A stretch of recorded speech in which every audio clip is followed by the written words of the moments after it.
Welcome to the Real Vision Daily Briefing. It's Wednesday, January 6th. Normally, I'd do a bog standard intro and I'd cut to Nick Correa, but because of the remarkable events happening in the nation's capital, we're going to do a breaking news segment and cut right to Ed Harrison and Ash Bennington. Ed, thanks for joining us. This word is getting really threadbare at this point, but absolutely unprecedented day in Washington, D.C. Congress, the position has been overrun.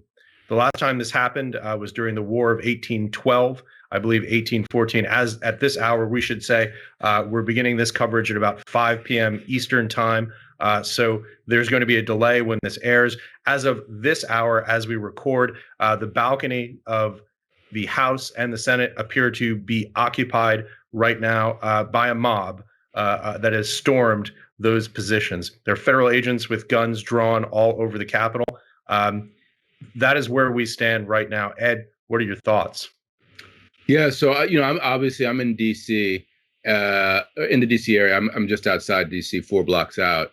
And to be honest, my first thought is about not letting my son outside because there's a curfew until 6. But in terms of what we're talking about, what we're doing, I think is about what kind of impact does this have on the economy and the markets over the medium term, over the long term, and what has happened in markets and in the economy now, that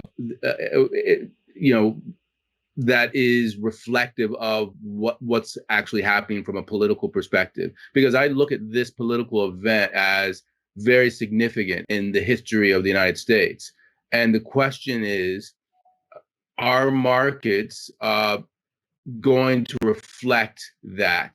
Do markets reflect political events of this significance? It's hard to say whether that's the case or not, because we're talking about it in the flow. But I mean, the reason that you and I are actually interposed into this Real Vision Daily Briefing is because we think that this particular event is a market moving event at a minimum over the longer term. Yeah, that's exactly right. That as the preface, it's very difficult to talk about events when you're this close to it. You don't know, obviously, what's going to happen next.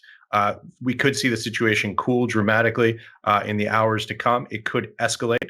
I guess the flip side, the darker side, not to be melodramatic here, but nobody knows when they're standing watching Archduke Ferdinand being assassinated that you've just witnessed a significant moment in history.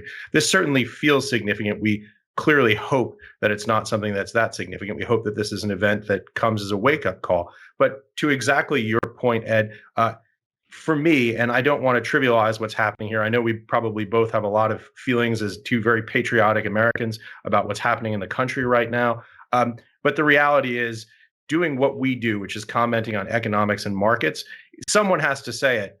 The capital markets in the United States appear to be broken, right? We have the Congress of the United States occupied by a mob, and the Dow Jones Industrial Average closes up 1.44% on the day. S&P up 0.57% on the day. I mean, the VIX declines by 1% on a day where we see political risk in the system that we've never, frankly, seen before in our lifetimes. It's hard to understand, right? It's hard to digest what we're seeing happening on our screens and looking at those numbers. And I'm curious to hear what your thoughts are about markets in relation to what we've just seen.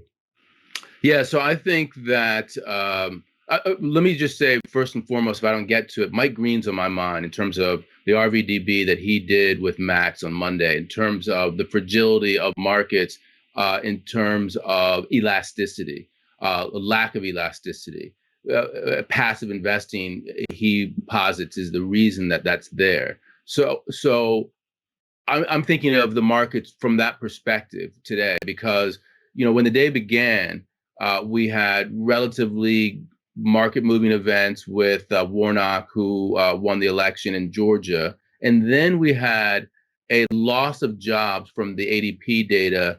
I think it was in the order of 123,000 versus 88,000 gained expected. I mean, that data is telling you right now, for the first time since April 2020, we're backtracking. It's not a V-shaped recovery. It's not even a recovery anymore from a jobs perspective. It's rolling over. But when you lose jobs, that's a recession, okay? So the data from December was telling you that potentially we are in a recession right now, and the market is up 400 points in the Dow at the end of the day, even after we see this. So that's what I'm thinking. It's completely divorced from reality. It has no impact on reality, market. And so if Mike Green is correct, then we could see a huge air pocket when the lack of elasticity rears its head. If markets are not moving as a result of the events that I just told you about, then there's something seriously wrong. Yeah, it's such an important point. Passive indexation, and obviously the other major factor potentially influencing these markets here is central bank liquidity. So, I'd like to see what Lyn has to say later in the program. I know I saw a note from Mike Howell, who talks about central bank liquidity in particular, talking about 2021 having unprecedented liquidity being injected into the economy. And his general thesis is that's supportive of asset prices. But the numbers that I saw from ADP earlier today would suggest that large businesses are feeling the pain, and they're going to feel more pain when this B117 coronavirus hits the United States and therefore causes a reaction from healthcare officials, which I believe we're going to see, and government officials. So, trying not to take up too much of the time for Jack and Lyn, let me just say that I think that, yes, we're in an unprecedented situation, as you indicated, and markets are behaving as if it's par for the course. Bitcoin, by the way, I should point out, went up to a record high of over 35,000. All of that suggests a market that's moving on its own momentum. That therefore, when that momentum breaks for whatever reason, it could break absolutely abruptly and catastrophically. And so I agree 100% with Mike Green that this is the most perilous point for us at this particular time for markets. Yeah. Bitcoin now over 36,000. And, to your point, Ed, it's really tough to see or to know for certain why it's gone up. Is it gone up because it's part of the risk off trade, a flight away from traditional equities and other traditional asset classes? Or is it a correlation with U.S. equity markets? So it's one of those days where you could make opposite arguments and they might sound equally credible. So it is very difficult, again, to reinforce the point you made earlier, Ed, about trying to comment on events as they happen. What we can do is we can only go through the facts and give our analysis of the facts. It's very difficult to say what's driving those markets right now. With that, we steer away from politics. We don't like to talk about it. Obviously, it's a difficult day here. It's a difficult day for us to be on the air because it's a very upsetting time for many Americans and for us as well. But there are some important facts that are worth mentioning, and I'm curious to hear your thoughts on some of them. Look, we don't like talking about markets in the context of politics, but sometimes there's simply no choice. Markets exist within a political context. It's the notion of the rule of law and the way things get done in democracies, and we have to address it. I saw some things today that to me looked very, again, unprecedented. The word is totally worn out, but it's accurate. It has, today what we saw with the split that occurred between the president and his vice president, a very unusual, if we rewind a few hours, which seems like days ago now, this episode began with President Trump requesting at a rally, or sounding like he was requesting at a rally, that Vice President Mike Pence effectively impede the process of the electoral vote count. His own vice president seemed to publicly rebel against that. Watching those events unfold, I was struck. I was watching Fox, I was watching CNN, I was watching MSNBC, hearing congressmen from the Republican Party denouncing what the president had done, using words like cancer and coup. These are Republican conservative congressmen. There is a sense right now that we are reaching the end of one political period. I'm not really sure where Trumpism as a political movement within the context of the traditional American political system goes after this. The president was very slow to denounce what was happening today. It has to be said that if he had come and intervened earlier, potentially some of these people might have dispersed. Obviously, it's a counterfactual. We don't know, but a very difficult time. And I'm curious about what you think about this broader political context. It is a shocking thing to hear conservative Republicans who have been President Trump's allies denouncing him on Fox. It's the kind of thing where it feels like the old lines are beginning to break down because we've seen something we've just never seen before. Yeah, I think that it is a time for us to talk about the politics because it's important. And you ask a good question. I have two things that I'm thinking about. First and foremost, actually, is that it's a moving target, as we keep saying. 6 p.m. is the curfew. That's when it's going to be imposed. I was just watching D.C. Mayor Bowser saying 6 p.m. If you're out, basically we're going to come after you. The protesters. I'm looking at the video. This video is actually going to go out after that happens, so we don't really know. It could be that events have superseded what we're talking about, but that's the critical time. 6 p.m. is when it's critical in terms of what actually happens. Does this turn from protest into absolute violence? Gunshots, things of that nature. Second thing is that I found remarkable. Rand Paul, who I follow on Twitter, he went through a tweet storm that I thought was remarkable, especially because he's been a stalwart on the side of Trump during most of his administration. And he said, this is the tweet that I retweeted. He said, the vote today is not a protest. The vote today is literally to overturn the election. Voting to overturn state certified elections would be the opposite of what states' rights Republicans have always advocated for. So this is a guy who's basically saying, I'm drawing the line now, and after these protests, I believe that, more people are going to be in line with that. So we're at a critical juncture, as you were saying.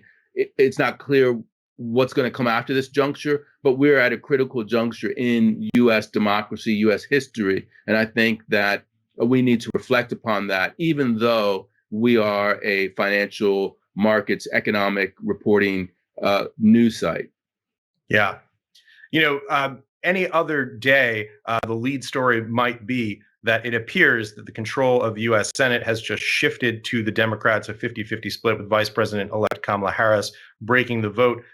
Fox News has just projected within the last half an hour or so that Jon Ossoff, the challenger down in Georgia, has won the Senate race in the runoff. It's possible that it may still be within the threshold of the recount. Georgia, remember, has that very unusual law where you need to win by a certain margin in order for the results to be certified. But at this hour, it appears that Jon Ossoff has won, giving the Democrats control of the Senate.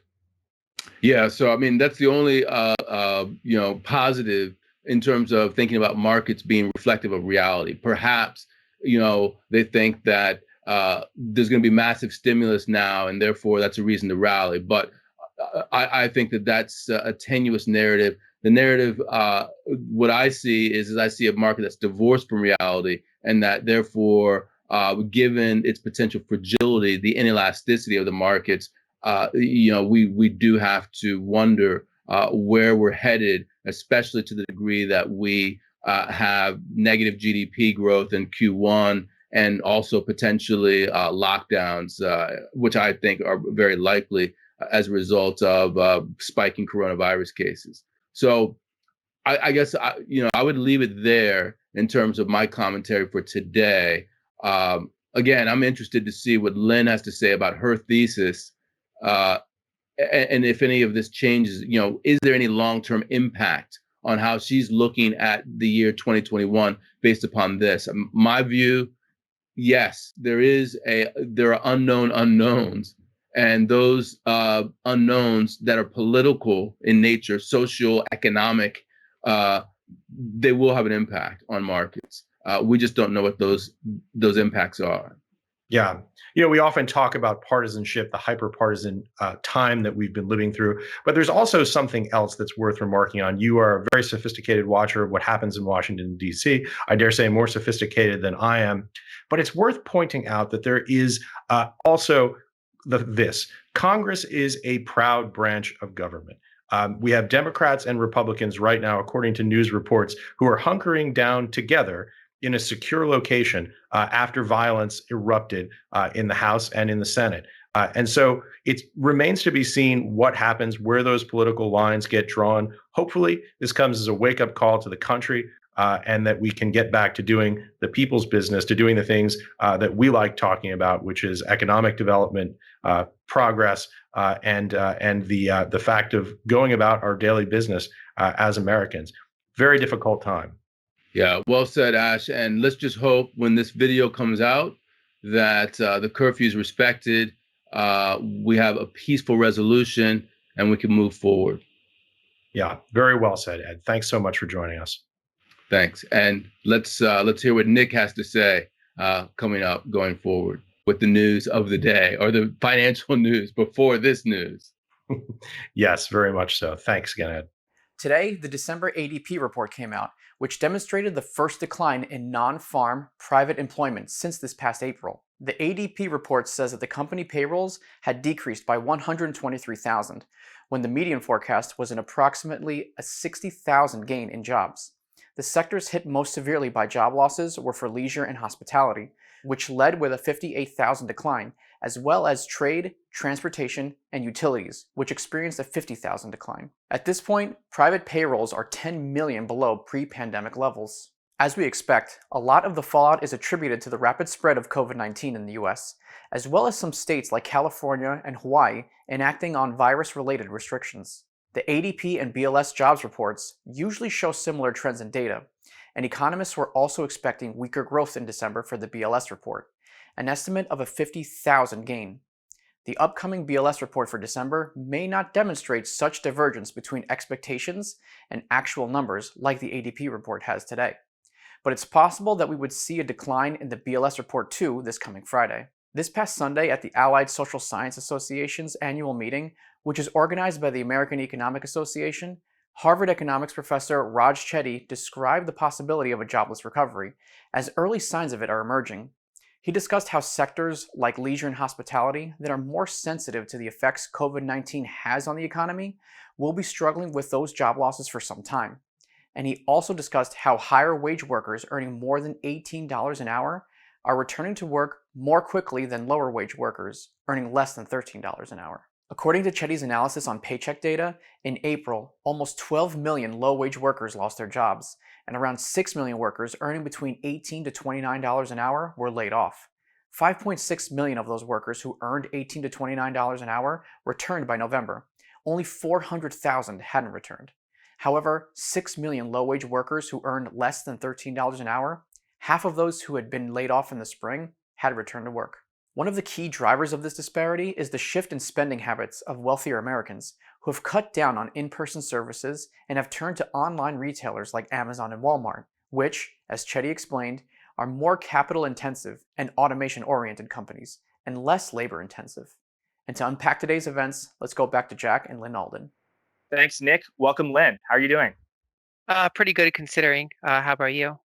I'm doing well. So going in today, there was already so much news. The results of the Georgia election yesterday, the release of the Fed's minutes today at 2 p.m. And we're going to talk about that. But since then, there's been a tremendously important story that engulfs the entire country. In Washington, D.C., there's been a mob formed. How do you feel about that? Obviously, it's a very important political event, but what's your take on it generally, and does it impact your view on markets and the economy at all? So one of the themes that I've been covering in my writings is the trend of rising populism, and this has been a trend for about a decade now, really, going back all the way to roughly 2010 or so, and it's coming from various factions. We have populism on the right, we have populism on the left. We have you can consider Bitcoin to be a form of like libertarian populism in a sense. So there's all these different branches of it. And they all, the general theme is that they sense that something's wrong with the existing system. And as we covered, for example, with our segment, recently, I point a lot to the petrodollar system and some of these other factors that have been causing a lot of instability, especially among the middle class. And so I still foresee this, kind of playing out. And so, for example, I've incorporated, works, such as the fourth turning and other things like that, that kind of inform my cultural view as this plays out. And so there are different ways to express that in markets and asset classes. But in general, this continues to confirm the thesis of rising populism, which tends to be a more reflationary environment and tends to be pretty good for commodities and things like that.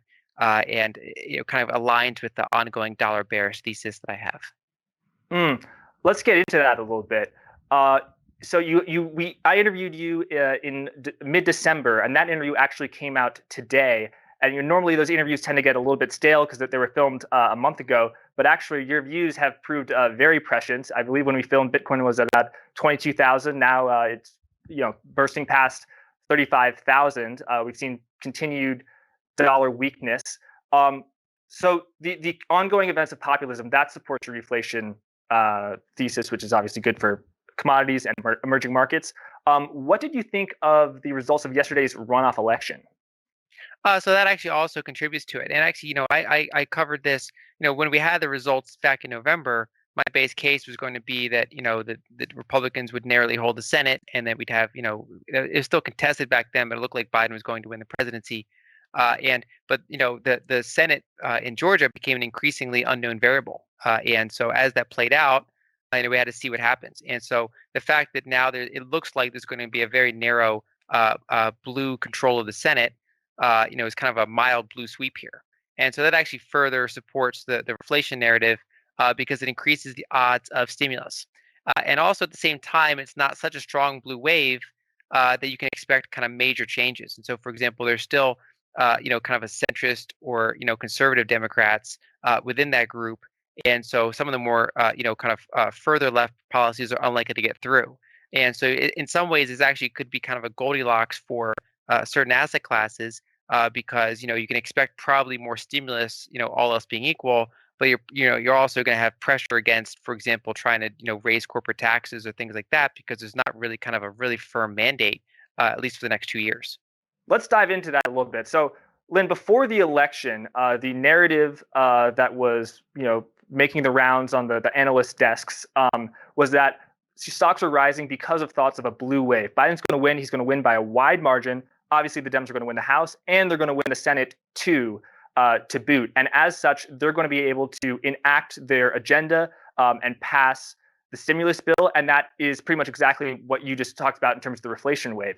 But that didn't happen. The reason that we had the runoff was because there wasn't a blue wave, or it was more of a blue trickle. And yet markets had a tremendous ascendancy in the period after the election up until this runoff. So how can it be that markets continue to rise at a time when reflation wasn't on the table? It seems like these narratives flip so easily. And you're someone who I think can help me and maybe help some people at home make sense of that. So what do you think of that?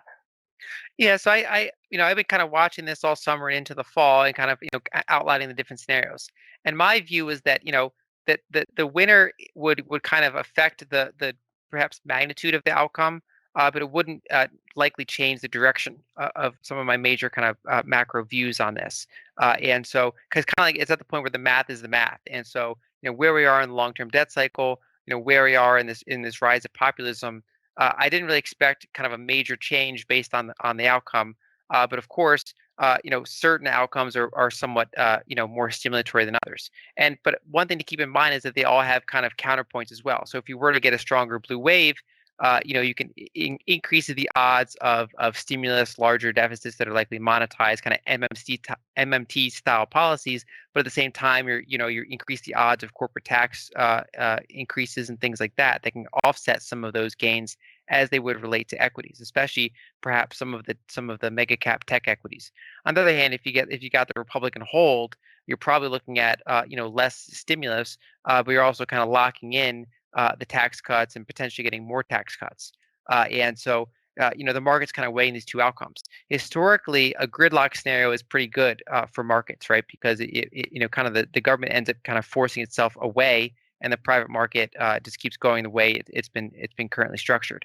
Now, I wasn't sure if that would hold this time because in this macro environment, the market is so kind of kind of tied to stimulus, and so if you were to get that gridlock scenario, it could be trouble. And so I was actually kind of surprised at how strong the market was in this lead up. It seems like it was displaying high confidence that there would be stimulus, and until recently, that wasn't very clear.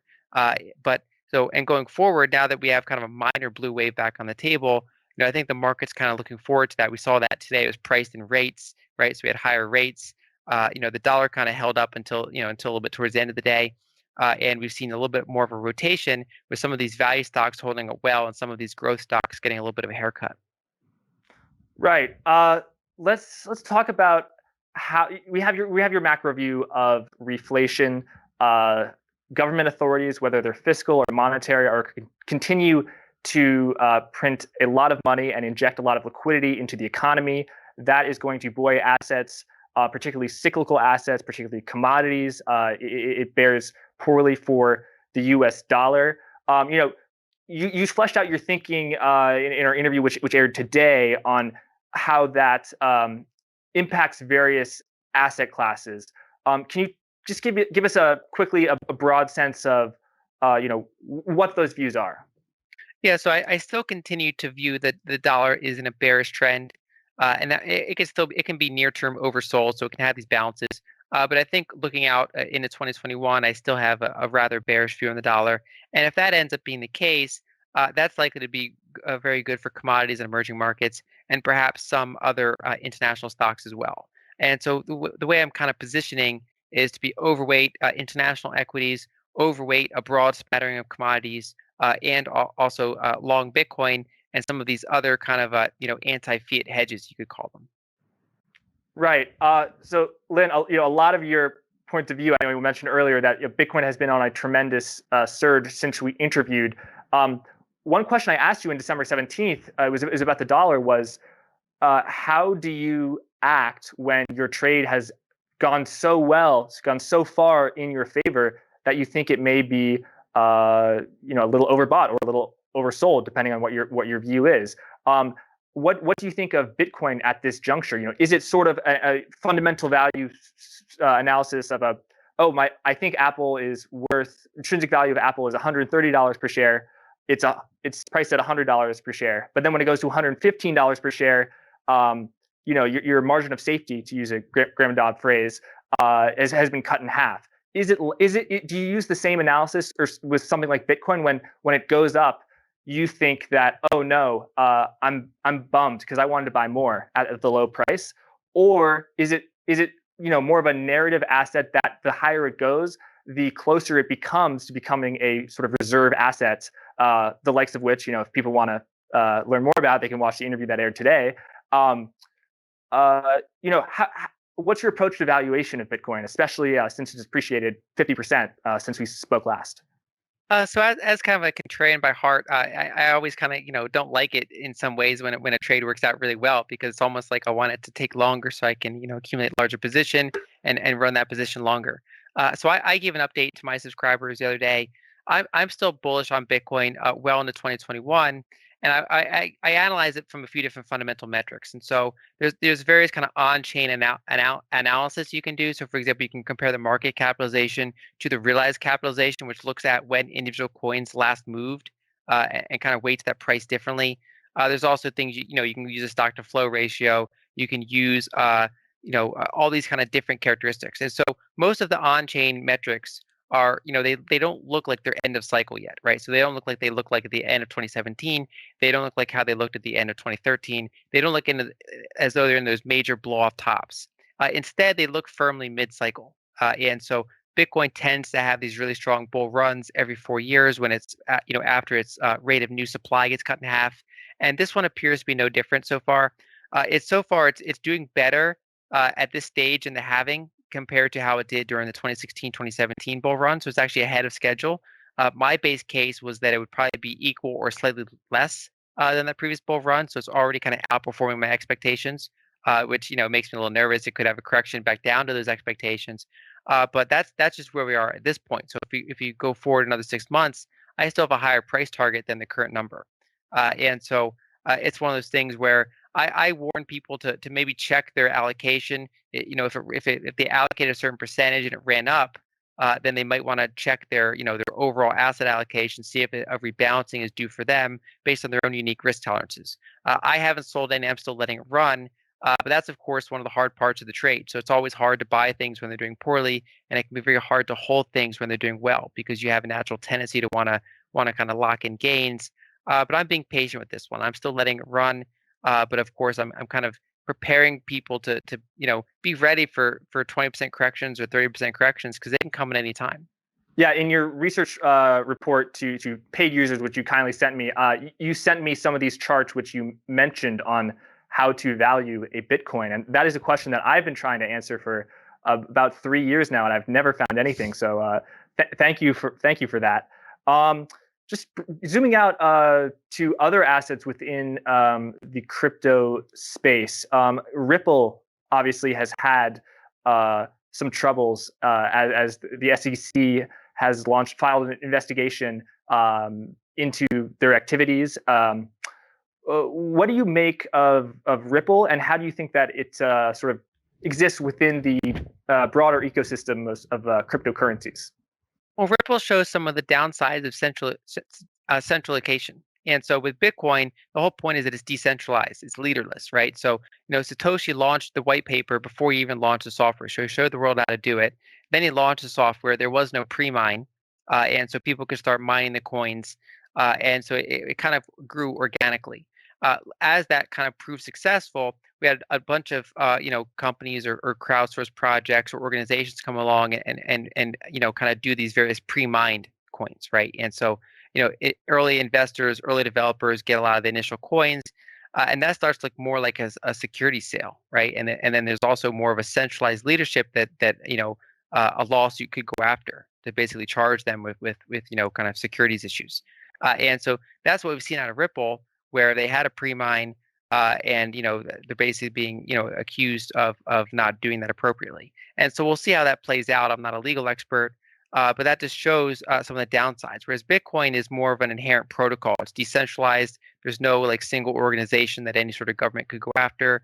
The original developer is anonymous and apparently gone.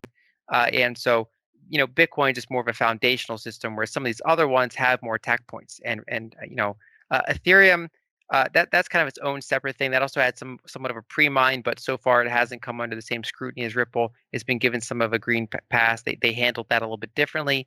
And I think one of the key kind of risks or opportunities, depending on how you look at it with Ethereum, is that they're changing the way their entire protocol works, right? So Bitcoin, I consider mostly a finished product. And so they still do security updates. They still make improvements over time, but it's essentially, it's not radically changing from year to year. Whereas Ethereum, it's a newer protocol, and they're actually changing from proof of work to proof of stake. And if you look into some of the details of how they're going about that, it's enormously complex. And so it just kind of it's basically transforming into a new product, and so that kind of resets price history. That resets kind of how to analyze it at individual token value. And so that's why I consider that one to be far more speculative than Bitcoin, that has somewhat firmer price history and somewhat kind of a more simpler structure to analyze in terms of price expectations.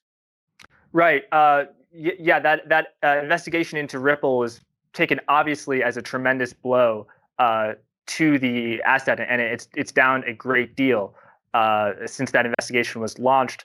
It arguably doesn't necessarily bode well for the cryptocurrency movement broadly, because if the SEC can look into Ripple, they can look into other assets. Although Bitcoin and Ethereum have been ruled to not be securities, which I too am much less of a legal expert than you are. So we won't go into that rabbit hole. But moving into something that actually was very good for the world of cryptocurrency, what can you tell us about the OCC statement? So I mean that was actually kind of a point for you, Ethereum, there, because it helps normalize stablecoins. And so we've actually seen kind of interesting developments. A lot of people thought that the bigger Bitcoin gets, for example, or the bigger that this industry gets, the more pushback there would be from the government. Whereas I've been writing that it's the opposite. The bigger it gets, the harder it is for government to push back. Right at that point, the donor class has more exposure to Bitcoin. At that point, it's a bigger thing to disrupt, and also governments start to see that it's here to stay. That if they try to disrupt it, they risk their own industry falling behind as other countries go ahead and innovate. And so, for example, we saw Singapore, their biggest bank is getting into digital assets as well. And so the last thing that the U.S. wants is for its banks to have kind of no impact on them. And so we saw, for example, that recent rulings that banks can custody digital assets, and then of course this recent one about how they can use blockchains and stable coins and things like that, as they see fit, essentially. And so I think this is kind of further normalization and some degree of regulation for digital assets across the board. Right. Lyn, that financial institution in Singapore, it wasn't DBS Holdings of Singapore, was it? Yes. Okay. Very interesting. You sent over a few specific stocks or assets that you liked, and I think so often, because you have a macro mind, people love hearing your thoughts from a bird's eye view. People can sometimes forget that you actually analyze specific securities and have sometimes very strong views on them, and you have your own portfolio. So what can you tell us about DBS Holdings of Singapore, Scotiabank of Canada, some Russian stocks, Lukoil perhaps? What are specific companies you're looking at, and how do they fit the criteria that you established based on the macro thesis that you've been telling me about? So because I have a somewhat dollar bearish view and an outlook towards reflation in 2021, I've been fairly bullish on banks since this summer. And so earlier that included U.S. banks, but increasingly I like a lot of foreign banks. And so DBS Group Holdings of Singapore, they're the largest bank in Singapore and Southeast Asia. And so they're well positioned. They managed to remain profitable. Of course they took a big hit in Q2 of last year, but they've been recovering pretty strongly. And they, back in December, they announced that they're getting into digital assets. And so that includes custody like Fidelity. It also includes an exchange for accredited and institutional investors. And they actually partner with the Singapore Stock Exchange to some extent to do that. And so, they're kind of bringing a lot of firepower to that to help kind of normalize that in Singapore. And so I'm overall kind of, they've historically been a very well-managed bank. And I think they're smart to kind of get ahead of this and have their own kind of internal digital asset division rather than risk being overtaken by it. Similarly, I've been pretty bullish on Sberbank of Russia as extraordinarily cheap stock, but it's very well run, even though the Russian government has a big stake in it, and so that turns a lot of investors off. But unlike some of the others, that one runs a lot like a normal private company. So it's actually been a very good performer, very high yielding, and they actually have a lot of tech exposure, surprisingly. So despite the fact that they're a bank, they have very big mobile adoption among their user base, and they've rolled out things like cloud services and stuff like that. So it's almost like a very cheap bank stock that has a call option with some of these kind of internet/tech exposures, sometimes as investments and sometimes as wholly owned businesses. So I'm pretty bullish there. And then lastly, I'm looking at Scotiabank of Canada. So they've been in this kind of decade-long consolidation. It's been a rough kind of decade for banks in general, but they have a lot of Latin American exposure. And so, combined with the fact that I'm fairly bullish on emerging markets with a long-term view, maybe 3 to 5 years, Scotiabank represents a way to get curated emerging market exposure. So, it's less risky, for example, than if you were to say, buy a Latin American bank. You can buy this Canadian bank, and then they have a division that has pretty substantial Latin American exposure, but you're getting that through an investment grade rated bank. So I'm pretty bullish on those banks. I also sent you over, Itochu Corporation is one of the ones I like. So some investors are familiar with the fact that Warren Buffett last year, Berkshire announced that they invested several $billion in Japanese trading companies. So these are conglomerates that are heavily involved in commodities and kind of certain other industries like logistics and industrials. And I ended up analyzing all of them. And the one that really stood out to me was Itochu Corporation. They've really broad exposure. They own everything from like uranium mining to coal mining to desalination plants to convenience stores in Japan, all sorts of stuff. But they're extraordinarily very well managed, very cheap, growing.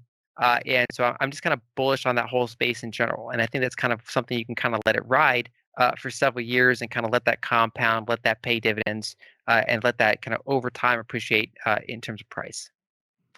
Yeah, it's interesting all these companies you name because you like them for two reasons. Number one, the fundamentals, for the reasons you just said, and also they are denominated in currencies which you expect to appreciate against the dollar. So you have those two forces: the fundamental analysis as well as the macro. I'm curious, what do the yield curves look in some of the countries that you named, for Russia, Singapore, Canada? Because I know just in the U.S. domestic bank market, one criticism has been, the yield curve, it's flattening, it's flat as a pancake. Banks can't make any money. What's the outlook like in these other countries that you named? It varies. So Russia has a positive yield curve. As an emerging market, they generally have higher rates. They historically tend to have pretty high real rates, but lately, like many others, they've been pretty low. But they actually have one of the more conservative central banks, and so they tend to, if you look at their currency, for example, they have a large amount of gold in their central bank that backs actually a pretty large percentage of their broad money supply, and they have a positive yield curve. It's been changing over time, so I haven't checked for some of the recent numbers. But overall, I like the banking environment a lot more in Canada and Singapore compared to, say, Japan or Europe. And so, for example, I don't personally have the courage to go into some of the European banks, um, but I prefer some of these other banks, in Singapore, in Canada, even in Russia. And I like that kind of globally distributed view. Whereas I think some of the more systemic risks are in Europe due to the fact that a lot of those countries they gave up sovereignty over their currency, and so you have that kind of unknown tail risk. Similar, actually, United States is a little bit different, but because we have issues where some of these states have solvency issues, in some ways they're kind of like individual member states of the European Union, where it's unclear how that's going to work out. Whereas some of these other jurisdictions like Japan, while not thrilled about their financial sector, I like their overall stock market because you have kind of less of those tail risks involving populism or kind of the difference between kind of the state level government and the national level government. Lyn, that's really interesting. You mentioned you weren't brave enough to go into European banks. Although I'd say that you do have some courage as an investor. Calling weak dollar, Bitcoin, Russian banks. You definitely are not someone who likes to sort of sit on their hands and buy low yielding, low risk assets. And it's you have been very, very correct. Just judging by your track record over the past year and a half. I'd say relative to just about anyone else on Twitter and definitely a lot of hedge fund managers who manage billions of dollars, you've been very correct. I guess I want to ask a question, which is what would cause you to sort of change your view, your strongest views? Let's get deep into it, not on a particular stock, but weak dollar or strong commodities, reflation.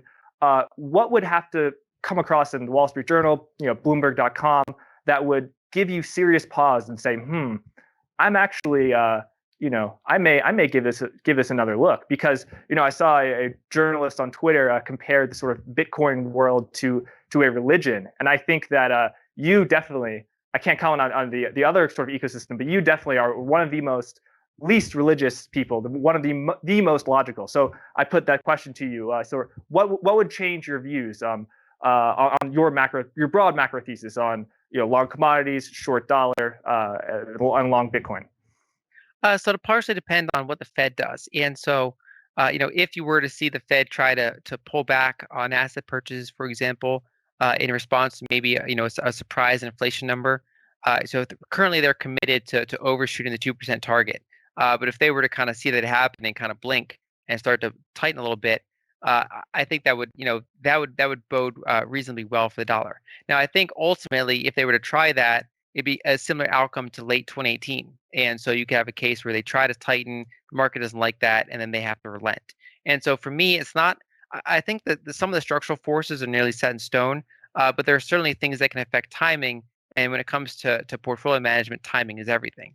And so there are things I'd look out for potential, roadblocks or delays. And so if you were, for example, if we didn't get this latest stimulus, right? So if you were to have kind of a prolonged period without stimulus, then the disinflation, strong dollar view is potentially back on the table in the near term.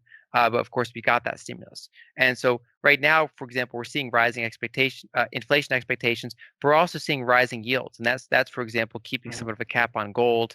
And so, if you were to see the central bank, move to cap yields kind of buy more on the long end to kind of decrease real yields even into deeper negative territory, that would be good for gold. But if you do see rates continue to rise, that could keep the dollar from declining too much in the near term. So it's partially going to be the Fed's decision.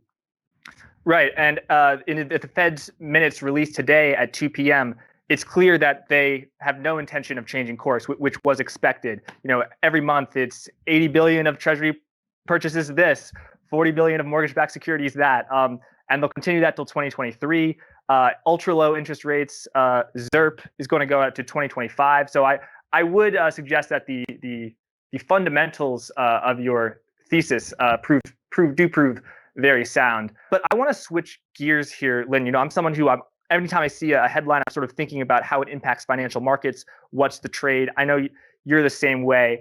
But I just, in the intro today, Nick Correa, he quoted a report that found, tremendous bifurcation between the employment changes based on their income. So, for example, in the top wage quartile, employment has actually increased 1%, but for the bottom wage quartile, it has decreased 19%. And this sort of ties in for me the thinking of everyone's thinking, oh, as economic pressure builds, people are going to have to sell stocks. But I think it's as that pressure has built, it's been the people in the top wage quartile who have been buying these stocks, and they are a lot more inelastic and not vulnerable to these economic shocks. So what do you think of this sort of K-shaped recovery that we saw it in May, and ever since then it's just been widening? And what are your thoughts on that, and also how do you tie that into sort of the broader fourth turning? What's your longer term social view for America in a nutshell? Yeah, so 88% of stocks are owned by people in the top 10%, according to the Federal Reserve. And so that underscores your point. And I would imagine if you bring that out to the top 25%, I can only speculate on the number, but it must be somewhere in the mid 90s probably. And so I agree that there's not a lot of forced selling of equities in this environment. Now you can bring up the case there's potentially going to be demographics-based selling, so investors that want to go more towards bonds. But even that's questionable given negative real yields. One of the most common questions I get from investors is basically what to do about yield, what to do about the fact that bonds are so low. And so that I can actually somewhat delay, retirees moving into bonds as much as they might otherwise do based on their age. But overall, I think that kind of underscores the point of the fourth turning that a lot of people talk about. Historically, they tend to happen during the ends of long-term debt cycles. So the last time we had this play out was 1930s and 40s. And also the last time we had this degree of wealth concentration was back in the 1930s. And so we're kind of seeing similar dynamics here. It's always for different reasons. Things change over time. And so, a lot of this was due to the fact that we outsourced our manufacturing base more so than some other countries did. Our certain choices of fiscal policy, kind of how we structured tax policy, or what we did with healthcare, or what we didn't do. All sorts of different factors. People have all different views on what should be done. But I think the main key is that there's tremendous polarization. So the common thread is that everybody senses that something's wrong with the current system, but then they have wildly different views on what that is and how to fix it. And so that's why you have populism on the right, you have populism on the left, you have libertarian populism. There's all sorts of different kind of people pointing out what the cause is and what they think should be done. And I don't know what the answer is going to be, but I expect that there's going to be considerable turmoil in the 2020s, and it's probably going to come along with a lot of increase in the broad money supply, probably very large fiscal deficits, and over time, whatever equity market does well in one decade is rarely the same equity market that does great in the next decade. And so, for example, this past decade has been dominated by U.S. equities, and because there's been a lot of foreign capital going into it, we had the rise of our tech platforms. But if you look at the decade before then, that was dominated by emerging markets. And if you go back to the 80s, for example, it was dominated by Japan. And so I think that the 2020s could be characterized by some of these international investors kind of dialing back their U.S. Exposure a little bit, and that could go along with dollar bearish view, and we could see kind of more strength out of emerging markets, potentially more strength out of Japan. Europe's a little bit of a wild card too, because it's a lot of political questions, and so that's the one that I have lower conviction about, either for the bullish or the bearish direction. Yeah, you mentioned, I know that your belief in the dominance of emerging markets over U.S. is strong, and you're right, it is very cyclical, just like another point you make, which is the cyclicality of commodities. From 2000 to 2008, man, that was a great time to be in commodities. From now until then, very bad, although you did have a few, copper bull runs in the early 2010s. I do want to pose sort of a counter argument to you, which is something I saw in a recent, I believe it was a Morgan Stanley financial report, which was that the amount of assets that are available, the amount of U.S. denominated in the U.S. Companies in terms of dollars, continues to grow very slowly or actually shrink, and that is because of stock buybacks and the drying up of IPOs. And now we've seen that reverse a little bit with IPOs this year and SPACs, but really it was about 70, 80 billion. And compared to the, hundreds of $billions of buybacks, that was sort of not a drop in the bucket. Meanwhile, there's been a lot of issuance of all sorts of assets, particularly equities, in emerging markets as well as in Europe. So what do you think about this sort of asset shortage argument, that the reason that US stocks continue to go up is just because there are so few of them relative to emerging markets and Europe? Well, it depends. I mean, if you look at where investors are positioned, a lot of big money is in these U.S. firms, and so it takes a fairly small amount of people pulling out. So we have historic underweighting of emerging markets, and so I think that force could kind of supersede some of these buybacks. Now, it is true that buybacks are playing a big role in why U.S. equities have done very well, especially among some of the mega cap companies. But if you look at, for example, a lot of those companies are net issuers of shares. So the big ones are buyback, net. But some of the kind of the mid-level, software companies, due to how many shares they're issuing to employees and stuff, they're actually increasing their shares outstanding, and yet you still see their stock prices doing very well. And so overall, I think that'll be a force to watch. But it also depends on what they do with the capital. And so, for example, I think that the key drivers of emerging markets will be a couple things. One is a weaker dollar and a commodities boom that could, potentially kind of we've had like a 10-year stagnation in emerging markets, and you could see kind of the next leg of growth there. And I think that would supersede any sort of kind of issues of share issuance. At the same time, if you look at valuation differentials, U.S. equities are extraordinarily highly expensive in many ways, whereas emerging markets are still kind of reasonably priced. They were, in contrast, they were very, very expensive back in 2007, right before their bull market ended.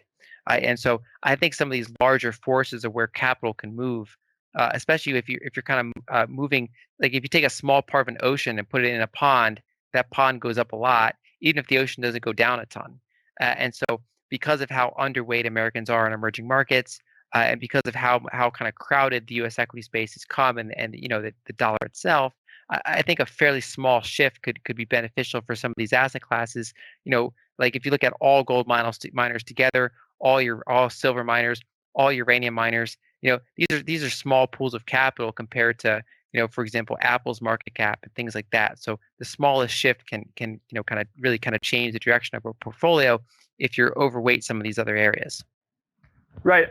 Lyn, real quick, I know that you like following specific companies, but are there any let's say someone, they don't want to buy a sort of cattle company in Brazil. Are there any ETFs that you have that adhere to that vision that you just said of emerging markets, as well as perhaps gold, uranium miners, that you think are attractive? And rather than looking up a specific stock and getting the depository receipt, what ETFs are on your radar in that field?